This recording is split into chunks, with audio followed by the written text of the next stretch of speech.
వెంకటరమణారెడ్డికి councillor seat ఇచ్చి రాజకీయ రంగప్రవేశం చేసిన అని చెప్తున్నాడు. వెంకటరమణారెడ్డికి జడ్పీటీసీ ఇచ్చి జడ్పీ చైర్మన్ చేసిన అని చెప్తున్నాడు. నువ్వు చేసేది ఏంది నాయన?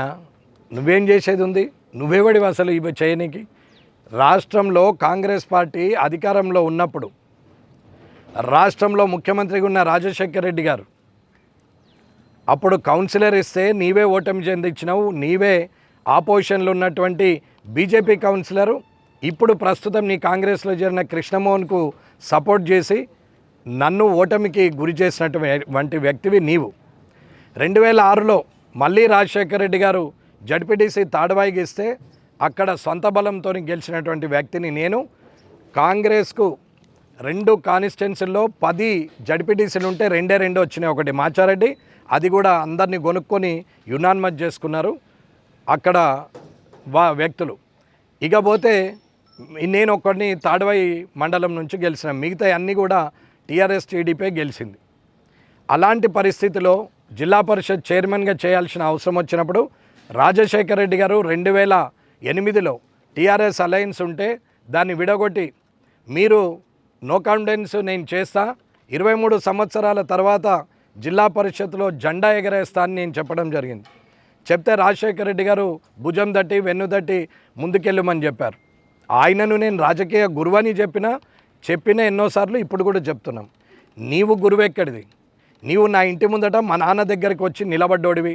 మా ఇంటి ముందట మామిడి చెట్టు కింద 100 సార్లు నిలబడ్డ నువ్వు చేతులు కట్టుకొని.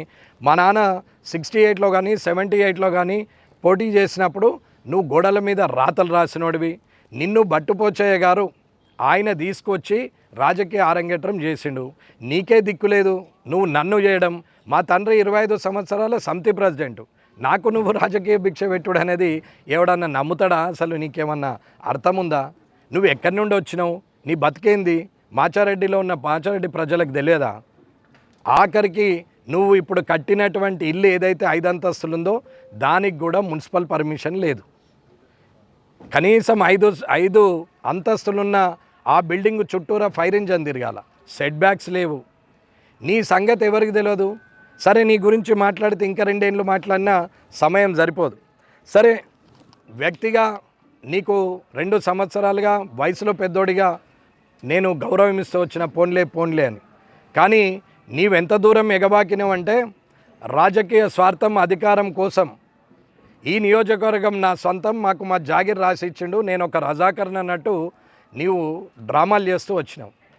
ముఖ్యమంత్రి రేవంత్ రెడ్డి గారు ఓటమి చెందిన ఈ ప్రాంతంలో నీవు ఆధిపత్యం చేయడానికి ప్రయత్నం చేసినావు. ఇది ప్రజలు గమనిస్తూనే ఉన్నారు. నీవు చెప్పిన చరిత్ర నీకే చెప్తున్నా. ఇకపోతే నీవు చేయబట్టే నేను కాంగ్రెస్ నుంచి బయటకు వెళ్ళినాం. రాజశేఖర రెడ్డి గారు చనిపోయిన తర్వాత నీ వల్ల చాలా ఇబ్బందులు ఎదుర్కొని అందరూ ఇబ్బందుల పాలైనరు. అప్పుడున్న జనార్దన్ గౌడ్ గారు కానీ, ప్రతాప్ రెడ్డి గారు కానీ, నేను కానీ, ఆకుల శ్రీనివాస్ గారు కానీ, ఎల్లారెడ్డిలో ఎంతమంది ఉన్నారో అంతమందిని రోడ్డు మీదకి తీసుకొచ్చినాం. ఇవాళ ఇక్కడ డాక్టర్ వెంకట్ జమున రాథోడ్ గారిని కూడా రోడ్డు మీదకే తీసుకొచ్చినాం. ఇక్కడ ఉన్నటువంటి యావత్తు మందిని ఇవాళ తన్నులు తిన్నటువంటి పారిపోయి దాడికి వచ్చినటువంటి మహేందర్ రెడ్డిని కూడా కనీసము ఆ ఊరి సర్పంచ్గా ఆయనంతలా అయింది, కానీ ఆయన ఒక పదవి కూడా ఇప్పించలేదు.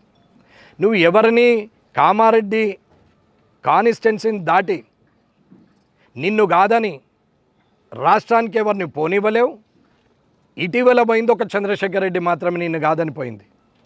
అది తప్ప నువ్వెవరిని కూడా రాష్ట్రంలో ప్రధాన పోస్టులో ఉంచే ఆలోచన పార్టీ పోస్టులో కాదు, ప్రభుత్వం పోస్టులో కూడా ఉంచావు. నిజామాబాద్లో 4 కార్పొరేషన్లు వస్తాయి, బాన్స్వాడలో వస్తాయి, కానీ కామారెడ్డిలో రాదు.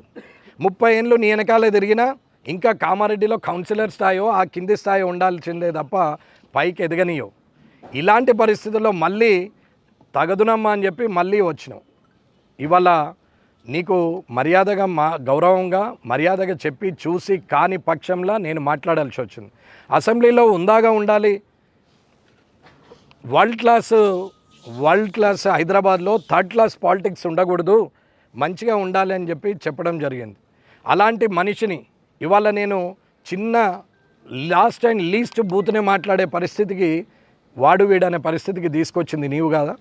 ఇవాళ అది అయిపోయిన తర్వాత లేని ఆరోపణలు చేస్తున్నావు.